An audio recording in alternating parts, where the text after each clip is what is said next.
Welcome back to the Mastering Runeterra podcast with Jay and Bay, the #1 source for competitive Legends of Runeterra news and information. If you're looking for the best decks to play right now, be sure to check us out on Twitter at Master Runeterra or in our Discord. And if you want to take the next step in leveling up your game, check out our Runeterra team on Patreon, where we do weekly learning calls and one-on-one coaching. Now strap in and grab yourself some Poro snacks, because we are about to start Mastering Runeterra. Welcome back to the Mastering Runeterra podcast with Jay and Bay. We got a great show for you guys today. Before we jump into everything, though, we have to thank all of our subscribers, all of our patrons. Thank you guys so much. We just crossed 2 million views lifetime on the website, so we have a $500 tournament coming up August the 6th, Saturday. It's $500, all the patrons, subscribers, free for you guys to enter. And also, we're going to have some bounties on some of our pros and some of our squad members, probably some of our writers also. If you're the first person to beat them in the tournament, you'll get a free Mastering Runeterra t-shirt from our new merch store that's also going to be launching sometime between now and then. There was one other thing that was going to cover. Oh, yeah, click subscribe on the YouTube channel. We are like almost at 3,000. I don't know if we passed it or not, but we never asked people to do that. Like half the people don't subscribe. Click that, get more awesome stuff. There was one more thing I was supposed to bring up. I can't remember, so I'll just throw it to you, babe. What do you got? How you doing? I'm doing good. We got a lot of stuff to talk about. We haven't had one of these since seasonals. Oh, that's right. We need to talk about that. That's what I was going to say. We're late. Yeah, we're late. We're late on this one. Sorry about that. Seasonals, yeah, that happened. So we'll go over our seasonals run and kind of what happened in seasonals period, and then talk about some other stuff that's been going on. And then I think at the end we're going to be going over our picks for kind of the top decks of like the first week and stuff. Maybe our experiences with all the new stuff. Yeah, break all that down. Meta, I've been playing a decent amount. Meta's been churning quite a bit. I've been seeing a lot of stuff going around, so I'm excited to dig into that one and get your thoughts, share some stuff. It's been interesting. A lot to talk about. But yeah, okay, let's start with seasonals. It was a big seasonals for Team Mastering Runeterra.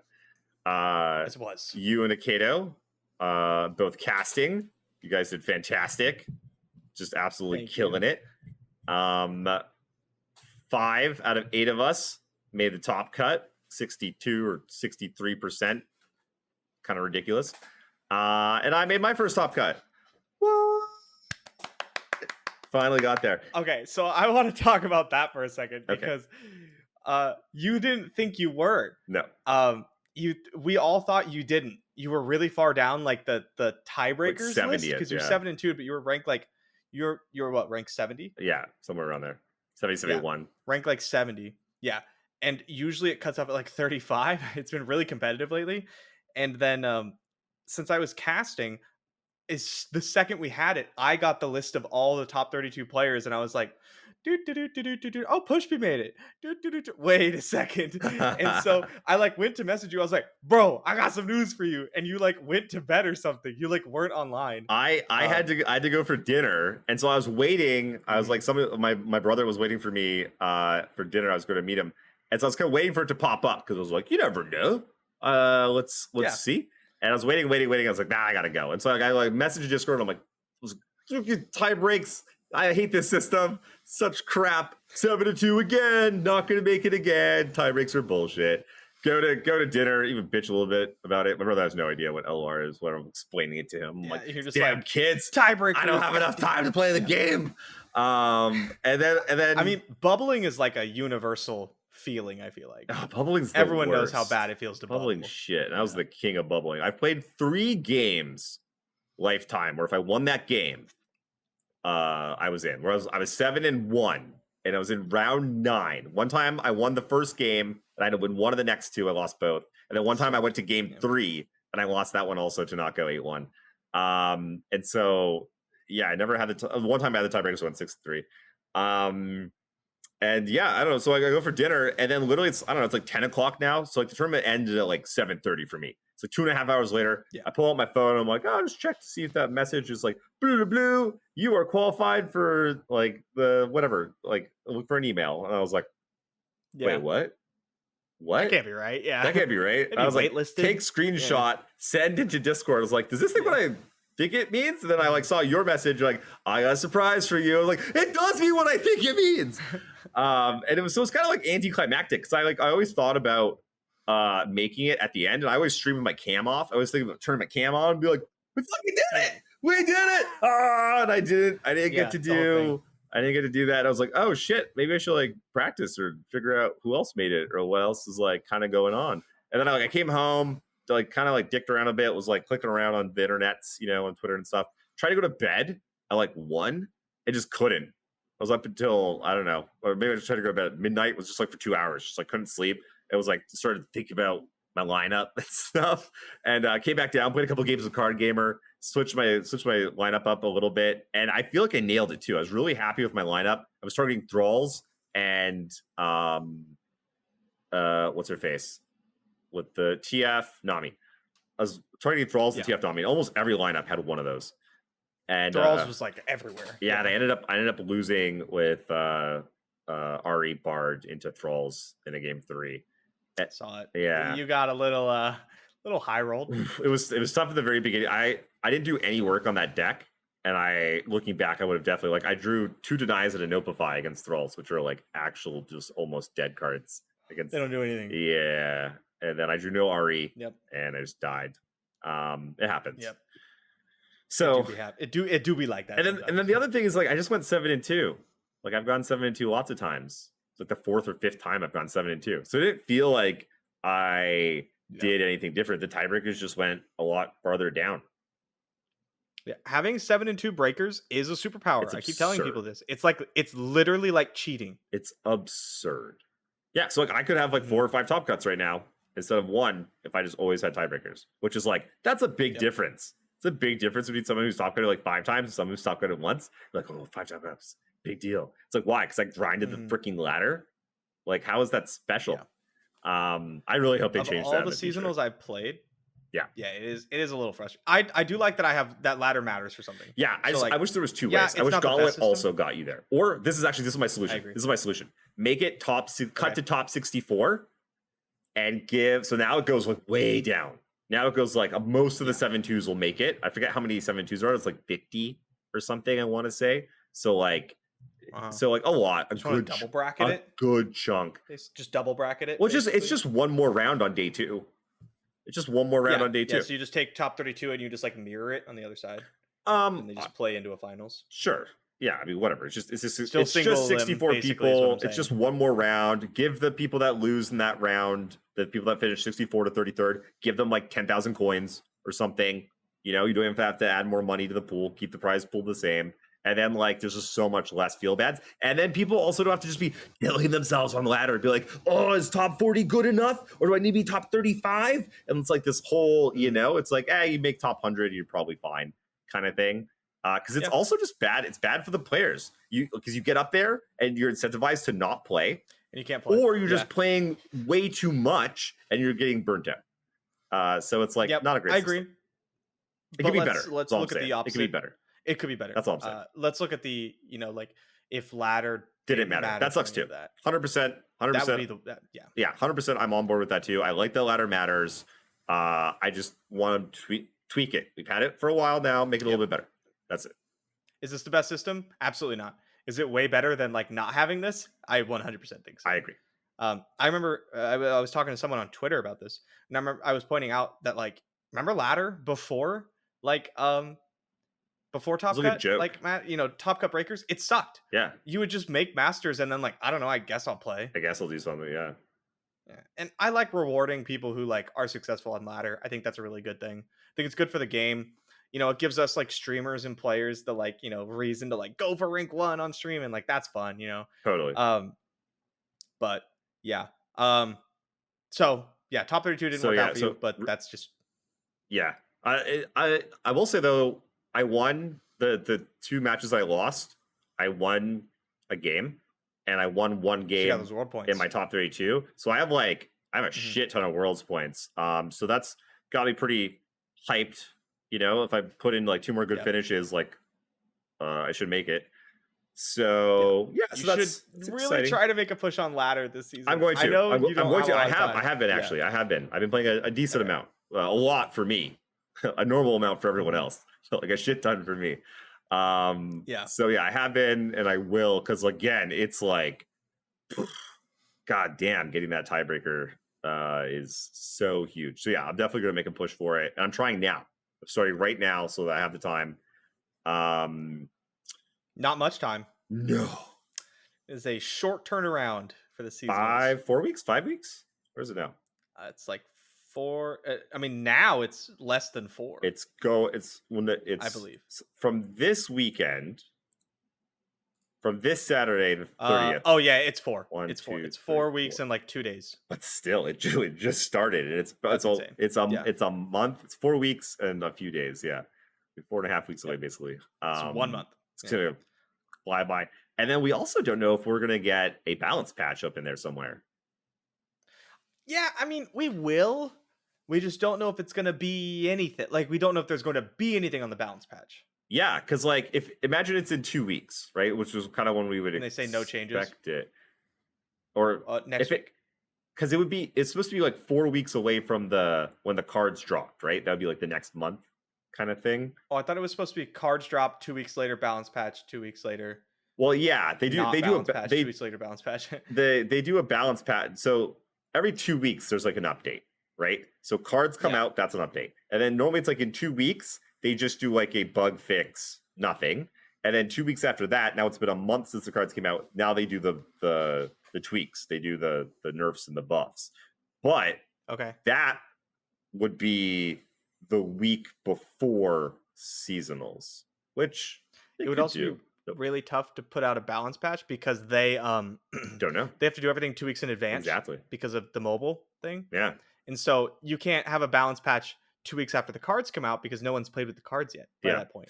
They'd have had to have the patch finished before then. What I expect to see is like just some very small things, like maybe light touches, maybe a paper craft touch, or maybe I don't know. They'll because like they'll have 2 weeks worth of data, and that's enough time to see if something's like a little bit too much, whether it is or not. And then if not, maybe we see some buffs, because that's.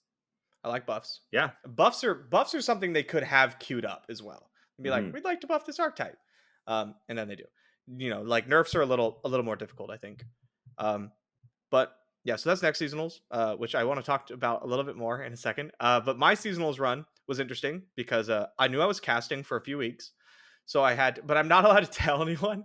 So I had to like dodge the question on stream for like 2 weeks where people would be like, hey, have you figured out what you're doing? Like what your lineup's going to be? And I would respond with, yeah, I know what I'm doing for seasonals. So coy. I thought that was so funny.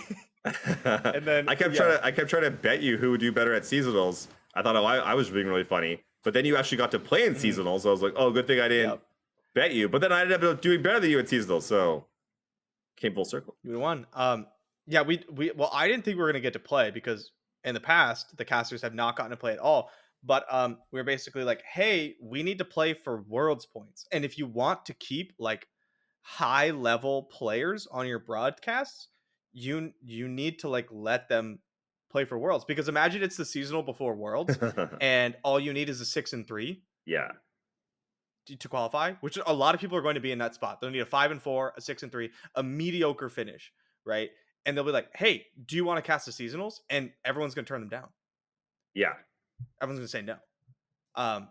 Because it's more worth it to qualify for Worlds. I want to play some devil's advocate because I saw some people with some backlash against this. Obviously, anyone imagine. So Akato did go 7 and 2 and would have qualified or did qualify. So, anyone that he beat on the road up, like if he beat me, like imagine he beat me in like the last round and I didn't get to go 7 and 2, then he's like later gonna go cast. You could see how that would create some feel bads. Yeah, it would make you feel bad, but like you have to win your round anyway. That's very true. Why does it matter who's it against? You know what I mean? Yeah, the logical, especially if you're gonna win the tournament. Also, you got to beat all the people. So just why don't you just fucking hurry up and beat them? It's mostly people who are like bad. I was gonna put it out there. If you're bad, you complain about shit like this. And I've noticed like I was playing some Magic down some low ranks, and I was playing now, like, you know, the reset down in platinum, and I've been getting was it BM'd like so much. People GGing me early, like all the fucking time, and I'm like, these In Magic sad, or in Runeterra? both. These sad little people that are just like, I got you. This is what I live for. Nobody does this in High Masters. Nobody. No. When I like made my Smurf and I had to go up from like iron, bronze, silver, gold, I was BM'd more in like those 2 days than I've ever been BM'd in my entire life playing this game. It's so funny because it's like good players like don't do this. And it's not because we're so fucking honorable. It's because we got better shit to do. We're busy trying to be better. I just don't care about you enough to be right? You. Yeah. Like, this doesn't make me feel good. I didn't like I won a game. I got him. It's like I got to win like 100 more games today. Okay, I got stuff to do. Win another one. Let's go. Click the gear wheel. Let's fucking both move on with our lives. Anyway, fucking BMs be getting to me. Funny. So I didn't know until the day before. That's right. The night before, like 10 p.m., they were like, "You're good to play." And I was like, "Oh, great!" Right. So I threw together a lineup that I thought was really strong. Winding Light, Heimer, Dark Donger. What was the second deck? Nami TF. Yeah. Just like the standard good stuff. Good shit lineup, right? Yeah. And it was phenomenal. It was really, really good. I was just whooping people left and right, and then I got whooped a little bit. I died to the double Papercraft lineup in the last round. Where it was basically like it was game like it might have been game. I think it was game 3. It was like Fizz Riven versus Dark Donger, and I was like, okay, if they play Fizz Papercraft, we lose. If they don't play Fizz Papercraft, we win. Like anything else besides Fizz Papercraft, we win. Actually, not. It's actually that's just how the matchup goes. It's actually not even like exactly like that. The matchup, the matchup is like kind of tough for Fizz Riven. Because like the Donger deck can like race. It races hard. Yes. And so it's really difficult to like not just get plowed down by all the fucking robots and whatever, and then also be able to go Fizz, Papercraft, and hit for enough damage. Because a lot of times you have to hit them for the full fucking 20. And it's not like other matchups where you can chip them away. You hit them for 16 or 14. You have to go for the full 20. That's actually pretty tough for the deck to do. Yep. My opponent Fizz Papercraft me on 5. Hit me. And then I ruinated, and then on 6 they Fizz Papercraft, and I was like, okay, what are you gonna do? So I died, got knocked out 6-3. I was pretty happy with my performance because like I did not take seasonals even a little bit seriously. Yeah. I played. I was gonna say also you're playing decks that people are like kind of prepared for, which is tough. They're coming to beat. Yeah, there was so much more thralls than I thought, and I thought there was gonna be a lot of thralls. But like. Yeah, you know, I mean, I didn't scrim once because, like, why would I?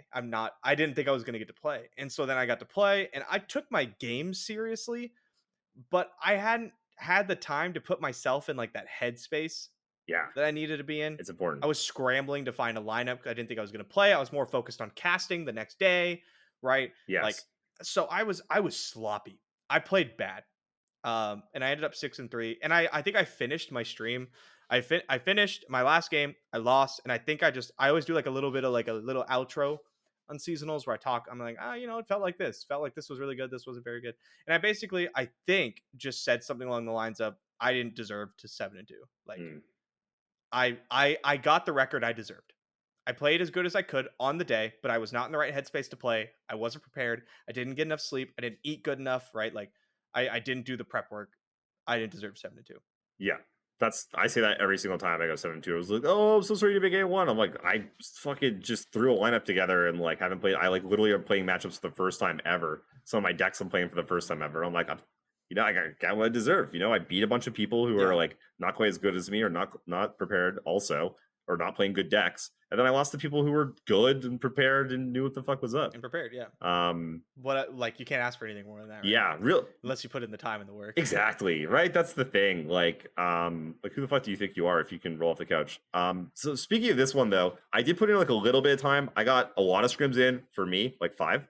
Okay, yeah. Big, so probably more than most people who compete in seasonals. Yeah, I put about 0 scrims into most seasonals. Most seasonals I have been 0. But I was on the exact lineup that Majiin wrote a article about not bringing this lineup. I was on Ahri Bard, Fizz Riven, and Azir Irelia. Yep. And so I would have loved to have gotten off of it, but like these are the 3 decks that I played the most on ladder, and I had like about a 65-70% win rate with them. I was like crushing with them, or doing well with them. And I had nothing else. I had nothing else to play, and I was just forced to play them. And I knew a bunch of my matchups were real bad.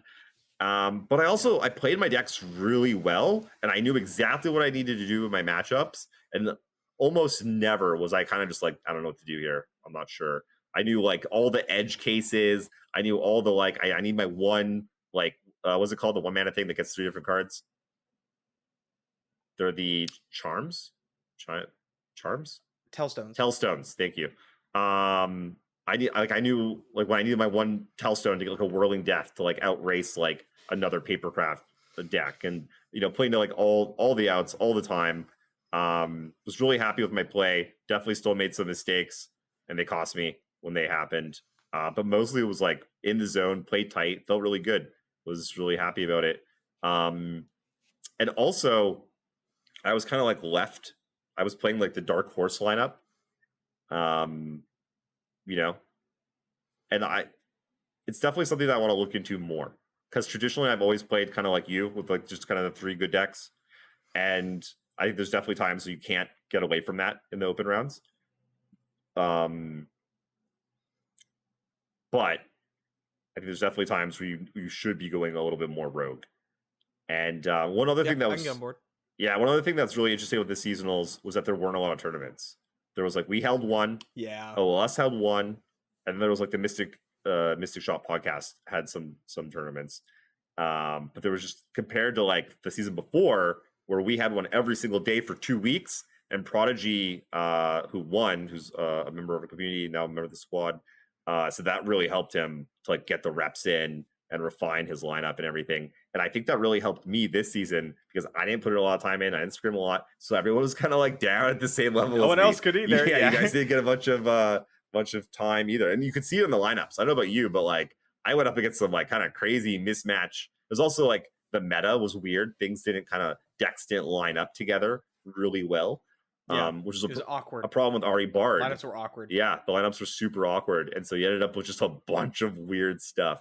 So yeah, really interesting, really cool. And then also, another thing that I learned that like I'm sure and a lot of people know is that like the last day or 2, like the Friday before seasonals, you can climb a shit ton. Oh, sorry, you can actually, because it cuts off on Thursday. On Thursday, like the last couple days before cutoff, everyone's either not playing because they're locked up, or the top players aren't playing.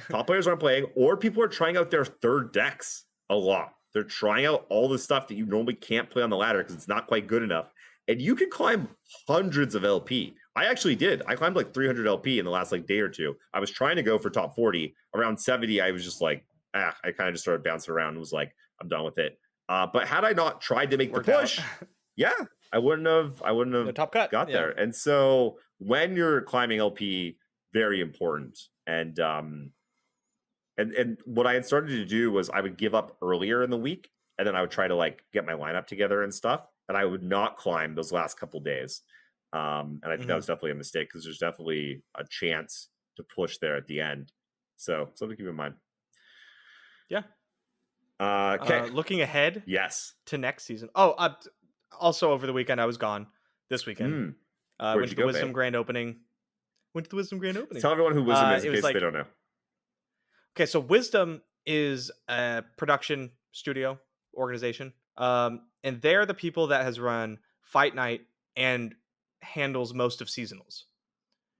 So, like, if you saw the broadcast on the Top 32, that was handled by Wisdom, and basically always has been, if I remember correctly, or at least the open rounds always have been. They do a really good job.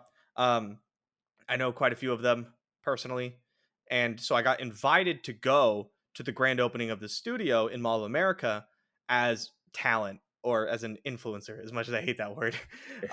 So yeah, I got flown out to Mall of America, which is crazy, by the way. That place is huge. Massive, right? Yeah, it like blows your mind when you walk in and you see like the amusement park and there's all these stores, and then you realize that it's basically just like 6 malls glued together, and the appeal kind of wears off like really fast. Hmm. It's still cool, but like I don't like shopping in malls, so why would I like to shop in just a really big one? You know what I At mean? 6 balls put together. Yeah, I mean it's just like you see the same type of stores as you're just going around. Oh, I see. Interesting. Is what I mean. Yeah. Yeah. But the event was super fun. Got to meet a lot of cool people. They had like the studio open, and so like we got to, or I took some pictures like at the desk. I saw. Yeah. I tweeted like one or two of them. Yeah. Yeah, had fun. Got to get dressed up in my suit and everything. Looking Got to good. meet a lot of really cool people. Justin Wong was there from the fighting game community, if you know who that is. Like a lot of cool people were there. How big? just a How big great is the trip. studio? It looked pretty big from the pictures. It's pretty big. It's pretty big. Yeah. What kind I of? can't say about yay big, but it was pretty big. It's pretty big. Yeah.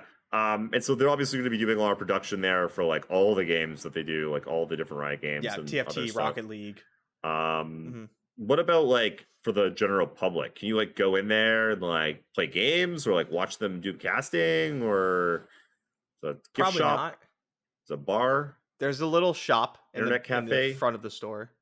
I know they have setups with like, well, I mean, they have like a bar. They have like setups with like video games and stuff, but I think it's for people who work there or who are there for whatever they're doing. I don't think it's for like the public, but you could probably go in and get a tour. Yeah. Cool. It's a pretty cool place. Yeah. It's really cool, actually. And it's like a real I don't know if Cinderella is the right word, Cinderella story, but it's like they just like, you know, it started as a small little thing and they just kind of grew it and hustled a lot of like blood, sweat, and tears from everyone there to build it into this huge company that it is now. It's fantastic. You know, love to see it. Anything else? Any other stories while you were there? Lots of stories, but I'm not gonna weigh down the podcast with them. I'll be telling them on stream and YouTube. Fair and stuff. enough. So, looking ahead before we get into the top decks and stuff, just a funny little thing that we figured out over the last couple days. Seasonals is the same day as the Flesh and Blood Pro Tour again. And if you remember what happened last time, is I prioritized Pro Tour over Seasonals because the EV is so much higher. The expected values, it's just like so much higher. Not even in the same ballpark. I would be a fool to play Seasonals over the Pro Tour. But because of the time zone difference, day 2 of the Pro Tour in France and the first round of Seasonals are at the same time. The last round ends and the first round of Seasonals starts, like literally 1 hour. It's like 7 p.m. in France. And so I'm going to like finish my last match, shake my opponent's hand, shotgun a Red Bull, pull out my phone, and on the walk back to the hotel, start playing Seasonals. It's gonna be something. Yeah, gamers get a game. At least you get to play though. I gotta do it. Yeah. Honestly, this is like, it's not best case scenario, but it's pretty close. Yeah. If they're gonna be scheduled on the same day. Obviously, the best case scenario is just not have them on the same week. How long? Yeah. How long are you going to France for? By the way, are you spending a little extra time there? Go see some sites. Like no, just like 1 week. Oh, but you're gonna be like what, draft camping or something leading up to the? Yeah. I mean, you can still walk around. Like, grab yourself a baguette, some cheese, some wine. Yeah. Go fucking. Absolutely. Yeah. Walk around. I'm totally gonna do that. Yeah. But I'm not prepared to take 2 weeks off. Yeah. Right? Like taking 2 weeks off as a content creator takes a lot of prep work because you either have to like get a bunch of stuff pre-recorded and edited and scheduled out, or you bring a whole setup, which I can't do and I don't want to do, right? I want to enjoy my vacation. It's not a vacation then, yeah. It's not a vacation if I start working. Or you just put nothing out, which like sounds like not that big of a deal, right? Oh, well, what's the big deal? You don't put a YouTube video out for 6 days? That's fine. I'll still be here when you get back. But like the numbers show that like that's just not how it works. No. If you're gone for like a week and then you come back, like you lose a lot of progress. Content creation is very momentum based. Yes. But very much so. That's a thing for another time. Indeed. Okay. So yeah. Are you ready to jump into let's move on. The meta? Let's do it. So it's let's go over some of the new hits. We got Azir Irelia, got the new 3-drop. Forget what it's called. Gives everything +1/+0. Domination. I played Azir Irelia in seasonals, so I was already like, cool. Play some of that. It's deck good. Yeah, some people are freaking out about it though. I don't think it's like freak out. It's very targetable. You can Just target play TF Annie or Tribeam target and the start beating fuck out of it if you really want to. Yeah, there's a lot of decks that are very good at crushing it. The Kaisa? Is her name Kaisa? Kaisa. Am I pronouncing it right? Yeah. Kaisa? Everyone pronounces it Kaisa. Kaisa. A little more emphasis on the S. Kaisa. Kaisa. Yeah, Kaisa. Okay. Because it's technically like abbreviated? No. What is that? Kaisa. It's like two. Yeah, I don't know. That's a hyphen. It's not an English podcast. It's like an apostrophe, but I don't know what you would call it. So it's Kaisa. Anyways, yeah. So Kaisa decks, be they Akshan or Mono or Evelynn or Sivir, Shen. there's a bunch of them out there. She is just ridiculously powerful. I would even go as far as to say like almost too powerful. It's not like the decks are too powerful because again, they do have some weaknesses, but they're kind of ridiculous. Like they're pretty busted. Like I think she should just be like tweaked a bit. Like maybe like one more, like a little bit less easy to level because she levels like that.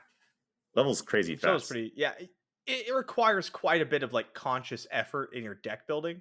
But then when you play the game, it just kind of happens by like turn 6. I'm totally with you though. I was going to make this point. Is that Kaisa and Void Abomination? I think I don't actually know, not Void Abomination. The big one. I call it Emrakul because it looks like Emrakul. Yeah, it does. For any Magic players out there. The big spaghetti monster, the 8 mana one. Kaisa and Emrakul are insanely powerful. The decks have to make you have to sacrifice some power to get the power out of Kaisa and Emrakul, right? So the decks themselves aren't the most powerful thing, but Kaisa and Emrakul are so powerful that it usually like makes up for it. But if you play those decks and just like don't draw Kaisa or something, it feels so miserable. It feels so bad. Yeah, you just got some random dudes. Like, wow, I'm not doing anything. Yeah, so but that's the thing though, right? As like more and more better units get printed, they're just gonna get stupider and stupider. So you just get to shed more of the crap units and just get. So I would like to see them just maybe get touched a little bit. Just I don't know. Well, maybe it's too early. Maybe it's not. Yeah. But this is not really the way I like Runeterra to be played. It's a bit much. It's like Spell Shield, Overwhelm. That's the other thing. The Spell Shield. Like, what the fuck? Spell Shield's everywhere. Who the fuck thought Spell Shield Overwhelm would be a good idea together? Like, what the On a 3-mana focus card, yeah. What? Yeah. Why? Yeah, Supercharge is the card we're talking about, if you didn't catch that. But yeah, I mean, I'm not saying like, oh my god, I hate this meta, because like I don't. It's just I'm seeing the way decks are trending, and that is not the way I like decks to trend in card games. I've seen it in Magic formats over and over and over again, that like more and more linear strategies that have a very hard to interact with win condition are not the ways I like to play the game. Yeah, or just games, period. What do you think of this real quick? What if Spell Shield only lasted for a turn, like Barrier does? Like Barrier? Yeah. Could do that. You would have to... So you couldn't make that change right now.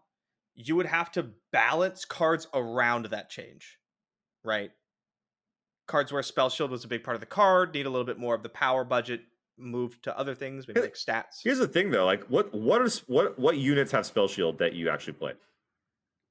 I mean, some people play Ruin Runner, but like Bastion could be a 3-mana card. Sure. Yeah, I'm just saying it'd be pretty. It's not that hard. I don't know. No, you're probably right. Sivir's a big one. Sivir's a big one. Yeah, Sivir would get hit real hard. But like, how much Sivir's getting played right now? Let's be real. Like, Sivir hasn't been seen action played with in Kaisa. a while. Sometimes She's bad though. She's like pretty bad with Kaisa. Yeah, I mean, you would just make her a 5/4 or something. Actually, maybe she's not 6/5 that bad. on level. She's okay. She's pretty good. I think she's pretty good with Kaisa. I could get on board with that change.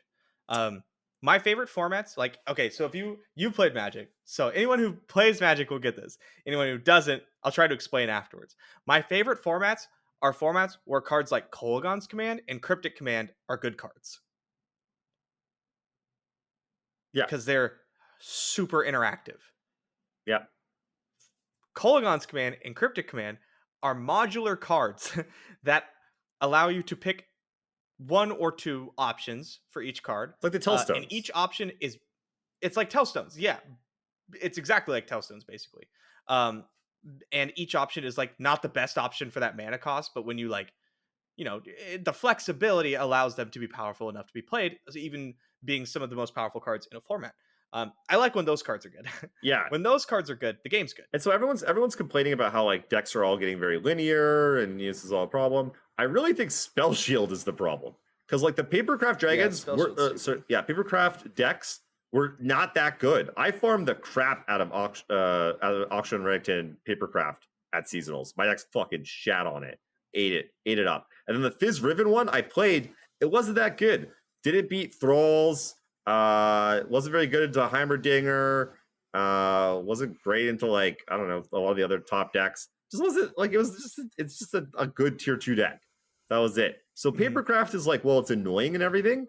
It's not the big offender. It's like Spell Shield being everywhere, and now on this new champion, Spell Shield, and like on this new fucking card also, just being like, make your own fucking Spell Shield overwhelm Papercraft thing. That's a big problem because like I don't like Spell Shield. Against the Kaisa decks, there's a lot of times where I'm like, okay, I found some answers to it, and they're like Spell Shield. I'm like, okay, pop it, and then like stun it or something, and I'm like, okay, next turn I'm gonna. And they're like, Spell Shield again. I'm like, fucking hell, yeah, Emrakul. Now more Spell Shields. Like Spell Shield's a bit of a problem, in my opinion. Yeah, I used to be like super pro Spell Shield. I was like, this is like a great mechanic.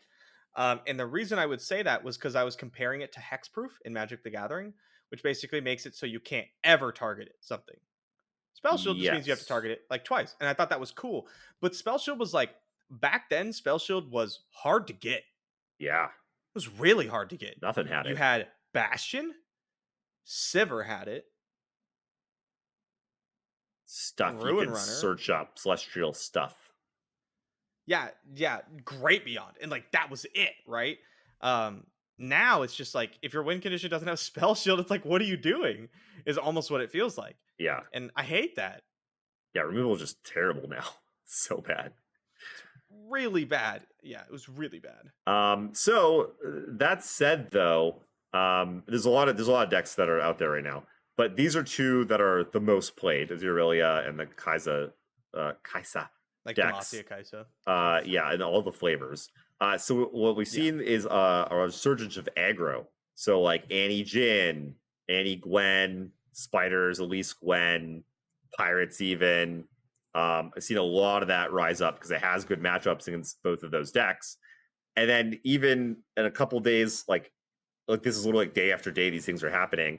And then just like this morning, I saw someone make it. It was in the Masters with Feel the Rush because now they're going after all the aggro decks, and they're probably even doing like kind of okay into like into maybe some of the Kaisa decks potentially. Maybe not. Too much Spell Shield. Picking up dubs, probably not. You're picking up dubs against the Aphelios P&Z decks that are still running around. Yeah, not the worst choice. Decks that I've enjoyed that aren't the best is Shen Kaisa. I love playing Shen Kaisa. That deck is fun. The new barrier, like 3/1 2-drop that gets barrier when something else gets barrier, is way better than I had originally anticipated. Level Shen super fast, right? And just like shuts stuff down. Level Shen very fast. Gets in even. And I forgot that Shen gets barrier on play. Now, yeah. So when you play Shen, it just auto gets barrier on 4, and you're like, oh, that's so good. I have 2 barriered units. Like, that's insane. And then 3 if you, another one you can attack with. Yep, I underrated that card. Is the deck super good? No, it's not. It's like a tier 2 deck. It's not one of the best Kaisa decks. I think the best Kaisa decks are like Mono Kaisa or Demacia Kaisa. Like with the either Akshan or Sivir with like Valor. I don't like Akshan. Blinding Assault. I think Akshan's poo-poo. Yeah, I'm with Sivir on that one. Or Mono. Sivir or Mono. I think. Yeah, way to go. Yeah. Yep. Other decks that have been putting up results. Illaoi was crushing it. Illaoi Lux has been over the last 2 days. Illaoi Lux has been crushing. Lux. Or Bard Illaoi, yeah, very strong. I just played that for YouTube, and it was like good. It like did the thing. It was strong. I just don't like that kind of deck. So yeah, I like wasn't super high on it. Bard Vi is another deck that has been doing really well. I played a bunch of it. I haven't tried it. I really like it. Like you cannot beat the Kaisa decks to save your fucking soul though, because you're like, I got Mystic Shot and I get excited. how do I fucking kill that thing? Never. You're Yeah, never you killing don't. it. And then like it gets Yeah. challenger and scout, or it gets life steal, and you just can't Lifesteal, do shit about it. spell shield. It's such a rough. They have like 1 drops, 2 drops, 3 drops also, so they can stay wide with you. The matchup's miserable. Outside of that though, the deck is like weirdly good. It just like plays all the P and Z draw and like chompers go wide and a bunch of burn. And so like your Bard is just like get the chimes. all your 1 drops and 2 drops are just massive because you're just going through the chimes, Mhm. and you just never stop creating value. You never stop drawing cards or creating stuff ever. So That does sound fun. yeah, I wish I had seen it before seasonals. When I was like, I think it top cutted one of the Mystic Shot podcast tournaments. So I was like, huh, wonder what that is, and I just never picked it up or tried it. And then sure enough, Vito, is it Vito? Vito, who won the seasonals? Played it in his lineup. Vito? That doesn't sound right. I don't know, man. I'm bad. That sounds better. Bad with names. This is why you're here. So anyway, though, that deck's been doing not bad. Again, though, you can't really beat the Kaisa decks. Heimerdinger Jayce has really been showing itself to be just one of the best decks in the format. Just bar none. Good. Yeah. It's just very good. It's one of those decks that I think people just figured out how to play better and better and better, like through the seasons, because it's like kind of weird. It plays very different in a lot of different matchups. You want different cards, you want to play them at different times, and you can hold your opponent hostage a lot. You have to know when to do that and when to turn the corner. But deck's just fucking good, man. Deck is so good. I was very happy to play it in seasonals. Yeah, Aphelios PNZ still good. Still good. Annie Twisted Fate has been having a big resurgence and has been doing a lot of winning. Beats Azir Irelia, and it's probably quite good into the aggro decks. Yeah, probably. Do you think it can kill Kaisa enough to be good there? I don't know. Sometimes, like, it usually requires Disintegrate. Yeah. I just checked, by the way, because you had me worried that I had it wrong for some reason. It was Trevo. Trevo won seasonals. Yeah. Okay. Yes. Yeah, anti-TF, like anti-TF, I had like a big PSA like last season where I was just, or for his last seasonals where I was like, don't play anti-TF, don't play anti-TF, don't play anti-TF, don't play anti-TF. And I stand by that. Like, I think it was a terrible pick for seasonals. Yeah. It's a totally fine ladder deck. Nothing wrong with it on ladder. I played it a bit on ladder on the previous season. I had lots of fun with it. Yeah. It was just so bad for seasonals. Yep. Yeah. No, 100%. Thrall's still good. Nami Twisted Fate still good. If it was good last season, it's still good this season. Poppy Tarek, still good. Yep. Yasuo, not as good as I think people think. Yasuo Katarina had like a huge resurgence. Surgence, I guess, not a resurgence or whatever. Did very good for like a few days. It was like 56, 57% win rate. And then kind of died off after that. There's a list, like I made a video on it and lost like every game. There's a list that I think is like a lot better. I don't think I was on like the right list. I just used Jason Sensational's list. So burn. Build a better list, Jason. He's busy doing Jeopardy things, okay? Yeah, right. But I don't think the deck's like incredibly. I think it's just fragile. Yeah. You kind of need your people saying I was playing it wrong too, but like there's just problems with the deck. Yeah. Still does powerful things nowadays though. Yeah. It's not bad. It's just like it's absolutely not anywhere close to tier 1, I don't think. Yeah. What? There was played Ahri Bard? A little bit. Yeah. I don't really want to play Ahri Bard into a field of aggro. Field of like, aggro and like Azir Irelia and yeah. Not ideal. No, not where you want to be. I love that deck though. Let me tell you, as soon as everyone starts hating on aggro, guess where I'm gonna go? You're gonna fuck your Field of Rush right up. That's where we're gonna go. Yep. I did like playing Ahri Gwen. That was super fun. Oh yeah, I haven't played Gwen at all yet. Is it any good? She's cool. She's an incredibly powerful champion that doesn't quite have a home yet. Yeah. I can see that. Basically what it feels like. Yeah. And then who's the third champ? Evelynn. She's not doing very good. She is really strong. Yeah. Evelynn the card is very strong. Evelynn decks are not very strong. Because of the... Is she the one that has the restrictions? The husks. She's a Runeterra champ. Yeah. That's why. So you're stuck to one region, but like it's still just not very good. You're not building up to anything because like in order to play Evelynn, you have to play all these husk people. You have to play all the husk generators. Yeah. Which takes up a lot of room in your deck, right? And then like yeah, you can sometimes just like critical mass people with like you just stat stick people and they die. Or you hit like really good keywords and they die, but like you're not building up to anything. Right? Like you go up against the Kaisa deck, and if you don't kill them by like turn 6, like they're gonna assemble Exodia. It just feels like bad die. Kaisa.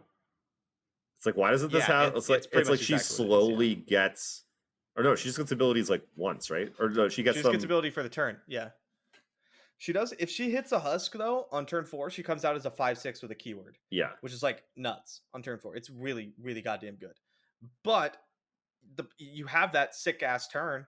And then your opponent takes some damage or chumps blocks, and then they play something. Well, and then on turn 6, they play Kaisa and give her 3 keywords, and you're like, Kaisa's so ridiculous. What am I supposed to do about this? Yeah. Or like, aggro just goes around you or something, and like Heimerdinger Jayce just plays Heimer, and what are you gonna do about that now? You know what I mean? Mm-hmm. Like your win condition, we haven't found it. I don't think it's there. It might be. We might just be missing something. But like the deck it doesn't get there. Yeah. No, 100%.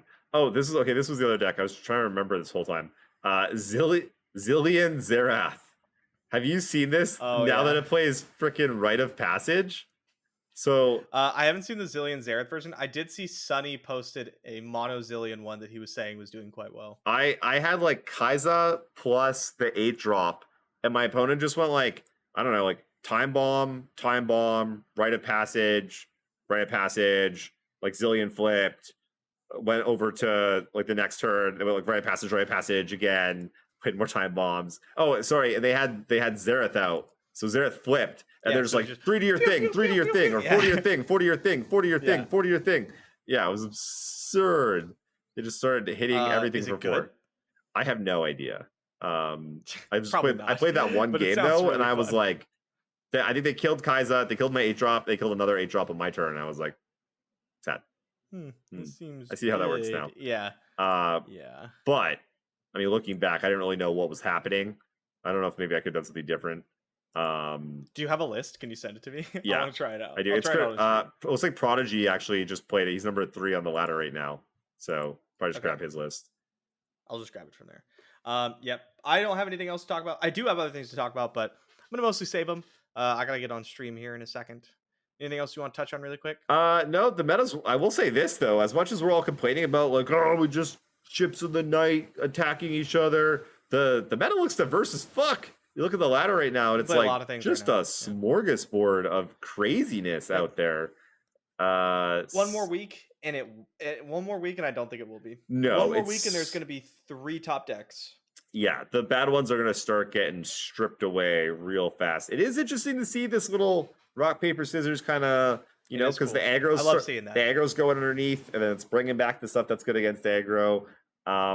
So Azir Irelia comes back. Yep. Yeah, it's gonna be really interesting to see. I'm excited for, I was gonna say next week, but like later this week, because this one came out so late. Sorry, guys. I'm excited to see just even this like later this week when we report how far to like where it's at, what the meta's looking like. I'm excited for it, which is honestly like pretty good. What else do you want from the game other than like a super healthy meta where you can like play a whole bunch of stuff? I like to be able to kill my opponent's win conditions. Nah, it's too much. It's too it's overrated. Riot wants to take that away from you because it's people don't like that play pattern. Okay, they prefer blades. All right, I think we'll wrap it up there. Remember, everyone, tournament coming up for all our subscribers and patrons on Saturday, August the 6th. We have a bunch of bounties on people. We'll have an announcement on the website. Check it out. Also, lots of cool merch coming for you guys. Hit subscribe. With that, I think we'll say goodbye. See you guys next week. Peace.